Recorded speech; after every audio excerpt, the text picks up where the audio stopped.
बिस्मिल्लाहिर्रहमानिर्रहीम। जमा बंदी मिसले मियादी का जायज़ा देते हैं। हर दौर में किसी न किसी शक्ल में हुकूमत को मुल्क की तमाम जो अर्जियात हैं, ज़मीनें हैं का आला मालक तस्वर किया जाता रहा है। ऐसी सूरत में हुकूमत ख़ुद को अराज़ी से हासिल होने वाले मफादात से हिस्सा वसूल करने का हकदार समझती है। ये हिस्सा किन से वसूल किया जाए और किस शरह से इसके लिए रिकॉर्ड यानी मिसल की ज़रूरत थी, और शरह तय करने के लिए मालकान व काबजान अराज़ी से बंदोबस्त अराज़ी किया गया।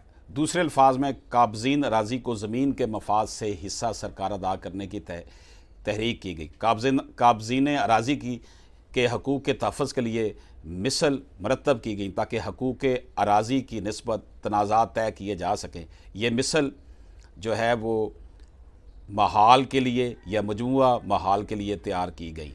कानूनी मामला में ज़मीन की जो दफ़ात 39, 40, 41 काबिल मुताले हैं, जिसमें हर महाल के लिए एक मिसल हकीकत की तैयारी का जिक्र मौजूद है। मिसल हकीकत रजिस्टर हकदारान ज़मीन में अराज़ी की तफसील, मलकियत, कब्ज़ा, काश्त और दीगर अमूर मुतल्लका अराज़ी का रिकॉर्ड होता है। हर 4 साल के बाद एक मिसल हकीकत तैयार की जाती है। इस रिकॉर्ड में जितनी भी तब्दीलियाँ हुई होती हैं दर्ज की जाती हैं।